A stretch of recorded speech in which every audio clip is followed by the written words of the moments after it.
साथियों, आज मैं आपके बीच में एक ऐसी जानकारी लेकर के आया हूं जिसे अगर आपने सही से सुना, उस पर मनन किया, चिंतन किया, तो मैं आपसे दावे के साथ कहता हूं कि आपको अपने होली के त्यौहार के इतिहास के बारे में पता लग जाएगा कि होली मनाना क्यों महान पाप है, हमें होली क्यों नहीं मनानी चाहिए। साथियों, शांति बनाए रखें और इस वीडियो को सब्सक्राइब और लाइक जरूर करें और आराम से देखते रहें।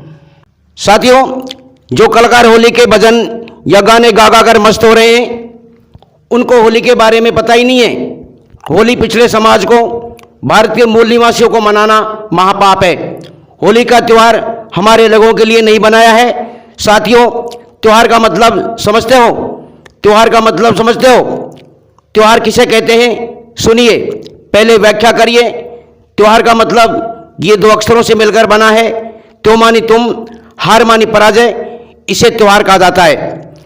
मनुवादियों ने इसे बनाया कि जहां पिछड़े समाज के पुरखे हार गए हैं, उनका वध किया गया है, उन्हें खत्म कर दिया गया है, उसे एक त्यौहार के रूप में पिछड़े समाज पर थोप दिया। साथियों, अभी होली आई है ना। साथियों, मैं होली क्यों नहीं मानता? हमारी समाज के लोग यानी पिछड़ी समाज के लोग होली के बारे में समझते नहीं है। होलिका का दहन जो करते हैं रात को, वो क्या है? मूल निवासी अपनी बहन को जलाता है।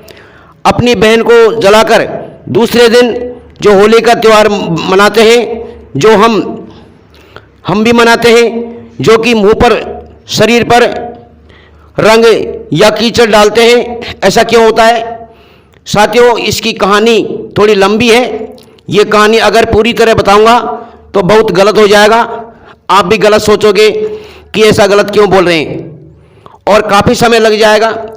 होली पिछड़े समाज को क्यों नहीं मनाना चाहिए? होली के गाने गीत मूल निवासी को क्यों नहीं गाने चाहिए? पिछड़ा समाज जो होली को ढो रहा है, वो अपनी संस्कृति, अपने संस्कार पर लात मार रहा है। क्योंकि साथियों, हम मूल निवासियों को अपनी संस्कृति और संस्कार के बारे में पता नहीं है। क्योंकि पिछड़ा समाज ज़्यादा से ज़्यादा रामायण व महाभारत पढ़ता है, अपने इतिहास कभी नहीं पढ़ता। जब अपना इतिहास पढ़ोगे तब पता चलेगा कि होलिका हिरण्यकश्यप राजा की बहन थी। प्रहलाद नाम का एक बेटा था। साथियों, ये सब मनुवादियों की मनगढ़ंत कहानी है कि हिरण्यकश्यप राक्षस था। ये भारत का मूल निवासी राजा था। साथियों, मैं आपको इनका भेद बताता हूँ। उत्तर प्रदेश में लखनऊ के बगल में हरदोई जिला है। जिस जिले का नाम हरदोई क्यों पड़ा? हरिद्रोही यानी हिरण्यकश्यप राजा हरि को नहीं मानते थे। हरि मानी ब्राह्मण, द्रोही मानी विद्रोह करने वाला। साथियों, हिरण्यकश्यप राजा कहते थे कि मेरे यहाँ पर ब्राह्मणों का पाखंडवाद नहीं चलेगा, क्योंकि राजा बौद्ध धर्म को मानते थे। जो साथियों, राजा हिरण्यकश्यप खत्म करने के लिए इनका बेटा प्रहलाद को बहला फुसलाकर अलग फोड़ लिया। यानी प्रहलाद को ब्राह्मणों ने अपने जाल में फंसा लिया। प्रहलाद को शराब पीना, जुआ खेलना सिखाने में लगा दिया। ब्राह्मणों के लड़के प्रहलाद को छुप छुप कर शराब पिलाने लग गए, यानी पक्का शराबी बना दिया। साथियों, हिरण्यकश्यप राजा के एक ही बेटा था, वो भी ब्राह्मणों ने नशेड़ी जुआरी बना दिया। तो साथियों, राजा अपने बेटे से परेशान हो गया, दुखी हो गया, बहुत ज़्यादा दुखी हो गया। प्रहलाद को राजा ने बहुत बार समझाया, लेकिन बात नहीं बनी। ब्राह्मण लोग प्रहलाद को इतनी शराब पिलाते थे कि वो कई दिन तक अपने घर नहीं पहुंचते थे। प्रहलाद अपने पिता की बातों को नहीं मानता था और मनुवादियों की सारी बातों को मानता था। क्योंकि वो शराब पिलाते थे, प्रहलाद को भगत कहने लग गए। जिन लोगों ने ब्राह्मणों की बात मानी यानी पाखंडवाद को माना, उनको भगत बना दिया, बाकी सबको राक्षस बना दिया। साथियों, हिरण्यकश्यप ने ब्राह्मणों की पूजा नहीं की, उसको राक्षस बना दिया। और प्रहलाद ने उनके तलवे चाटे, उसको भक्त बना दिया। मनुवादियों ने सबके साथ ऐसा ही किया। साथियों, जब बेटे में सुधार नहीं आया तो हिरण्यकश्यप राजा ने एक दिन अपने महल से भगा दिया। कुछ दिन के बाद होलिका की शादी का दिन कायम हो गया। प्रहलाद को 15 दिन कम से कम घर से गए हुए हो गए। मनुवादियों ने शराब के नशे में रखा, क्योंकि उनको मालूम था कि होलिका की अब शादी भी है, नज़दीक आ गई। मेरे भाई लोगों, जिस दिन होलिका की शादी थी उसी दिन की बात है। होलिका ने अपने भौजाई से बोली, यानी हिरण्यकश्यप की घरवाली से बोली कि मेरे एक ही भतीजा है, आज घर में बारात आने वाली है, मेरी शादी है, भतीजा भी नहीं आया, मैं उसके लिए कुछ खाना लेकर जाऊं। तो होलिका अपनी भौजाई को बताकर चोरी छुपे चुपचाप प्रहलाद को खाना लेकर गई थी। वो जंगल की तरफ गई थी, साथ ही उसको भैला पुसला करके जंगल तरफ ले गए। ध्यान से सुनो, आगे जंगल में 7 ब्राह्मण पुत्र दारू के नशे में धुत थे और प्रहलाद को भी दारू के नशे में धुत कर रखा था। ये सभी नशे में थे। साथियों, सच्ची रामायण का अध्ययन कीजिए और अपने सच्चे इतिहास को जानिए। ब्राह्मण पुत्रों ने उसके साथ बलात्कार किया, उसकी गहरी पिटाई की, लेकिन होली को अधमरी कर दी, शरीर बुरी तरह खराब कर दिया और उनको जंगल में जो भी लकड़ी घास फूस मिला उससे होलिका का शरीर जिंदा ही जला दिया। साथियों, फूंक दिया। उधर होलिका देर रात तक घर में नहीं पहुंची तो राजा रानी को पूरी रात चिंता लगी रही कि होलिका कहाँ चली गई, अभी तक नहीं आई, उसकी आज शादी है। साथियों, सुबह में राजा ने पता लगाया कि वो कहाँ गई, तो प्रहलाद की माँ ने बताया कि रात में होलिका प्रहलाद को खाना खिलाने गई थी, जब से वापस नहीं आई। जब इसका राजा ने पता लगाया तो सब पकड़े गए। राजा ने उनके मुंह पर गोबर माटी काला रंग लगाकर राजा ने उनके माथे पर तलवार से अबीर लिखा कि ये लोग वीर नहीं है, अबीर हैं, ये ब्राह्मण बेईमान धोखेबाज हैं।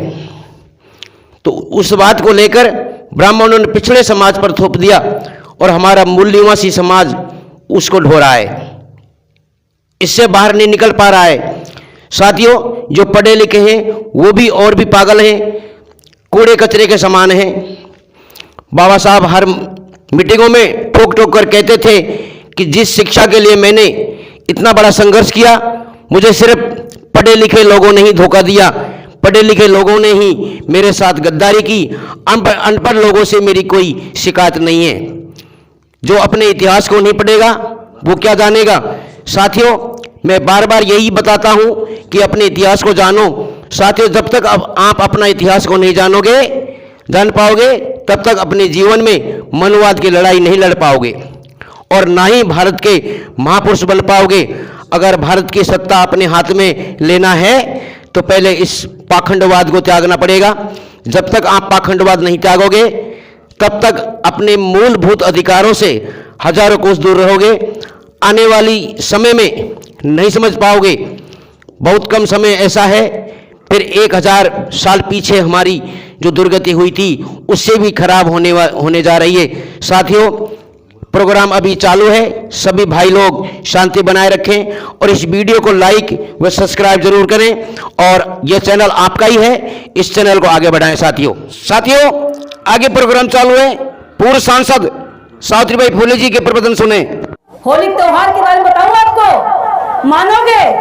अगर बता देंगे तो नहीं मानोगे ना, ये सही है। मैं आपको बताना चाहती हूँ, आपके बगल में हरदोई जिला जानते हो?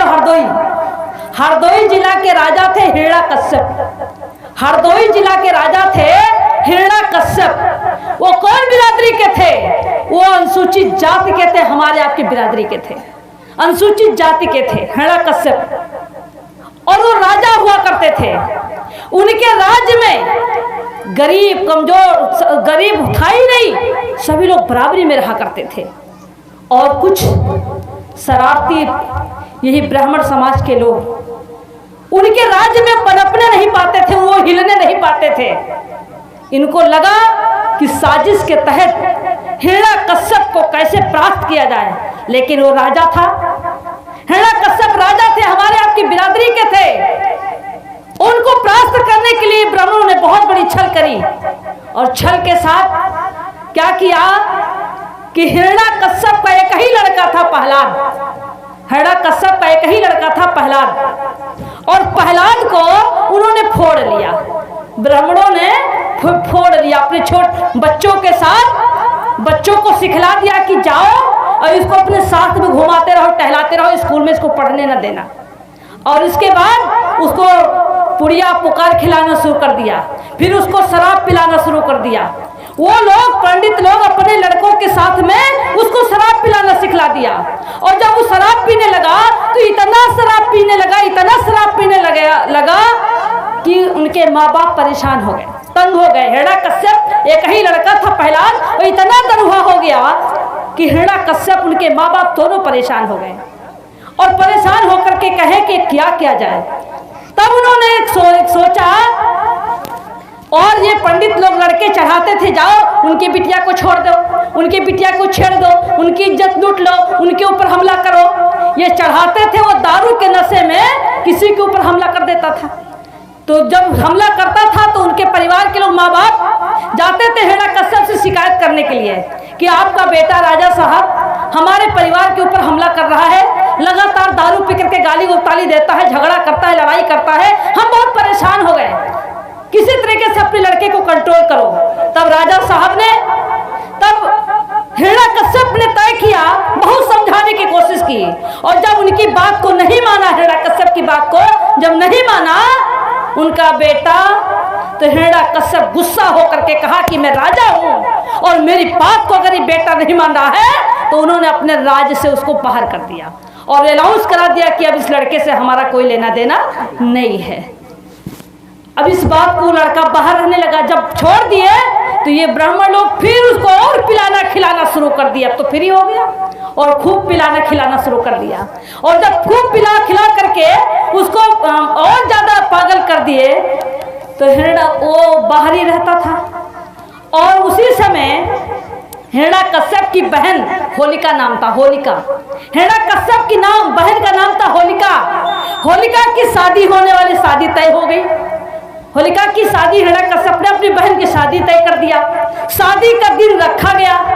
यह हुआ कि कल बारात आएगी, तो बारात आने के पहले होलिका ने अपने भाभी से कहा, हिरण्यकश्यप की पत्नी को, कि भाभी हमारे एक भतीजा है और छोटे से हम उसको बहुत प्यार करते थे, और कल हमारी शादी होगी भाभी, हम चले जाएंगे और दुनिया के लोग हमारी शादी में खाएंगे, दुनिया का पकवान बन रहा है, लोग खाएंगे, हमारा भतीजा बिना खाए रहेगा।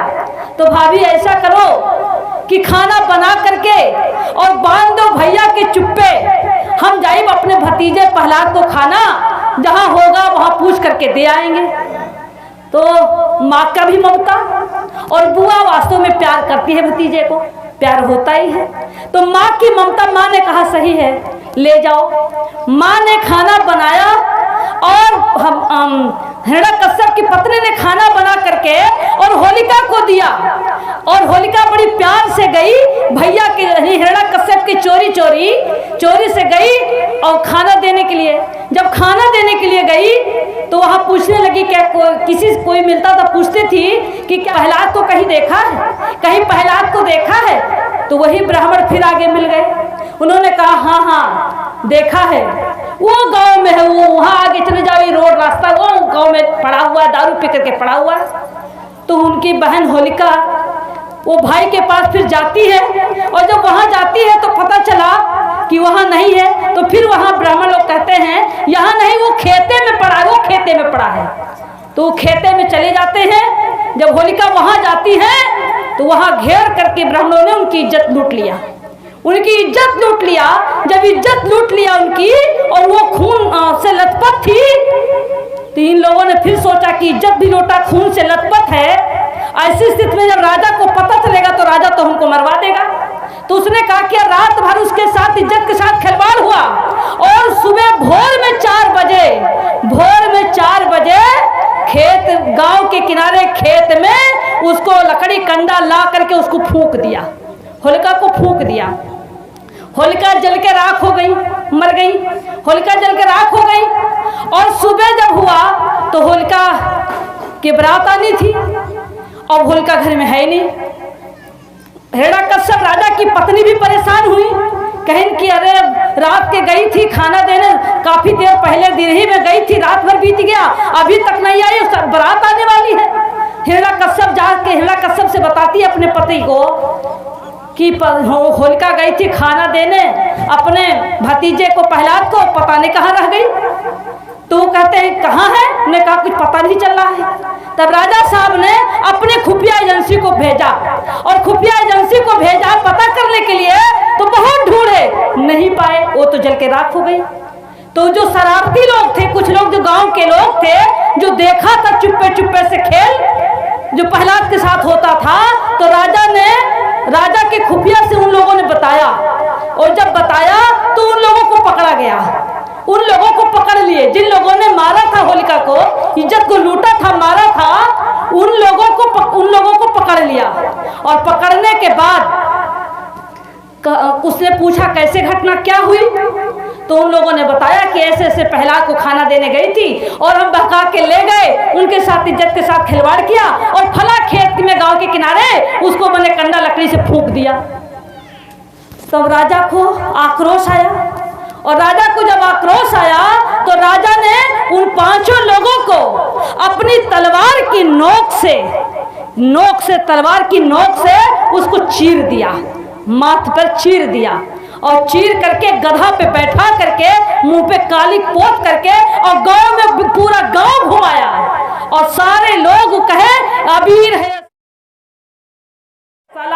अबीर मतलब इसमें वीरता नहीं, एक कायर है। ये धोखा से हमारी बहन बेटी को मार डाला, इसने इज्जत को लूट लिया, इसको धोखे से मार दिया। तब से अबीर लोग लगाते माथे में ना, अबीर के मतलब क्या, अबीर मतलब ये में वीरता नहीं है, ये धोखे से पीछे से धोखा किया, धोखे से मार दिया, तब से लोग उसको अबीर लगाते हैं, तब उसका नाम पड़ा अबीर। और तभी से लोगों ने कीचड़ से, मिट्टी से, जिधर वो जाता था लड़के खूब मारते थे, कीचड़ फेंकते थे। इसके बाद इधर हिरण्यकश्यप की पत्नी और उनकी माँ, उनकी बहन, गांव के पड़ोसी, सुबह भोर जब पता चलता है तो महिलाएं सब जाती हैं धूर का बुतावे खत्ती, होलिका माता बहनी हमार होली खेलन आई हो। महिला गाती है ना, बुझाती है पानी लेकर के, और गाती है कि होली माता बहनी हमार, हम होली खेलन आई हो। नहीं, वो गाती नहीं, वो रोती है, वो राखी को टोती हैं, ढूंढती हैं कि कहाँ इसमें हड्डी बची है कि नहीं, और कह कर करके रोती, होली बहनी तू कहाँ चली आई, कहाँ आएगी, धोखे से तुमको मार दिए। और मरने के बाद समाज के लोग भी इकट्ठा होते हैं, और इकट्ठा होकर के कहते हैं कि हमारे समाज के साथ इतना अत्याचार, तुम समाज को इकट्ठा करके और समाज को सही रास्ते पर, वो कहते हैं यह अत्याचार करने वाले हैं, इसका हमें विरोध करना है। और उन्होंने विरोध करने के लिए समाज के लोग इकट्ठा, हर मोहल्ले में, हर गांव में इकट्ठा होकर के उसका विरोध करते हैं। और विरोध करने के बाद इन ब्राह्मणवादी व्यवस्था के लोगों ने होलिका त्योहार बना दिया, और त्योहार बना करके हमारे लोग बड़े शौक से होली खेलते हैं, हमारे लोग गुजिया खाते, हमारी माँ बहन की हत्या हो, हमारी माँ बहन की इज्जत लूटी गई हो, हमारे बहन के साथ शोषण हुआ हो, और इधर लोग खुशी में गुजिया रंग खेलते, त्योहार मनाते हैं। तुम्हारी हार, त्योहार के मतलब तुम्हारी हार, ये त्योहार हमारे लिए नहीं है। इसलिए भाइयों बहनों, हमको ये होली का त्योहार नहीं मनाना चाहिए, लेकिन हमारे लोग मानेंगे नहीं, हम कितना भी प्रयास करेंगे हमारी बात को मानेंगे नहीं। मैं आप लोगों से इसलिए कहती हूँ, अपना इतिहास जानो, अपना इतिहास पढ़ो। इतिहास तो बहुत है, जितने त्योहार बनाए गए हैं, ये त्योहार हमारे महापुरुषों की हत्या हुई है, हमारे जिन लोगों ने संघर्ष किया। संत गुरु रविदास की हत्या हुई है कि नहीं हत्या हुई है? संत गुरु रविदास की हत्या हुई है ना, लोगों को पता ही नहीं है। आप उनके खानदान के हो, उनके परिवार के हो, बिरादरी के हो, नाज है, नहीं जानते हो। संत गुरु रविदास की करते हो। संत गुरु रविदास अपने समाज को जगाने का काम कर रहे थे, और उस समय धोखे से सत्संग हुआ, उस सत्संग में संत गुरु रविदास जीत गए। जीत करके वापस लौट के आ रहे थे, रास्ते में भोर में इन्हीं व्यवस्था, ब्राह्मणवादी व्यवस्था के लोगों ने संत गुरु रविदास की हत्या कर दिया, और हत्या करके गांव के किनारे फेंक दिया। और फेंकने के बाद जब पता चला, गांव की सुबह हुआ, पता चला तो हुआ कि कि रविदास गुरु की हत्या हो गई, किसने किया? तो फला लोगों ने किया, उनका भी अपमानित हुआ। और इसके बाद वही लोगों ने त्योहार बना दिया। कौन त्योहार? ढिठवन के त्योहार। इस्सर आवे दलिदर जाए, इस्सर आवे दलिदर जाए। जो भोर में हमारी माँ बहनें गन्ना से और लहरा के डंडा से जो रोज सवेरे सूप बजाती है ना भोर में, वो उसी समय, ये उसी समय हुआ था। लोग दशहरा मनाते हैं। दशहरा 10 को हराया और 10 राजाओं को हराया, 10 लोगों को मार डाले थे और 10 को मार करके राजा बन गया, उसको लोग दशहरा मनाते हैं। क्या पिता बुजुर्गों भाइयों, आपने इतिहास को जानो, अपने अधिकार की लड़ाई लड़ो। हमारे महापुरुष बाबा साहब हैं, बाबा साहब डॉक्टर भीमराव अंबेडकर जी ना होते तो कोरी चमार पासी सांसद विधायक होते? कहीं मिलते? नहीं मिलते। ये कोरी चमार पासी खटीक धोबी अहीर सोनार लोहार कहार निषाद कांदू कलवार जो नौकरी कर रहे हैं, जो मुसलमान जो नौकरी कर रहे हैं, किसके बदौलत कर रहे हैं? ये किसके बदौलत कर रहे हैं? ये हमारे आपके बदौलत नहीं है, बाबा साहब डॉक्टर भीमराव अंबेडकर जी के बदौलत कर रहे हैं। आज कोरी चमार पासी खट्टी को मुसलमान। साथियों, इस प्रोग्राम को लाइक व सब्सक्राइब जरूर करें और शांति बनाए रखें। तब तक के लिए जय भीम, नमो बुद्धाय, जय संविधान। फिर मैं अगले प्रोग्राम में मिलूंगा।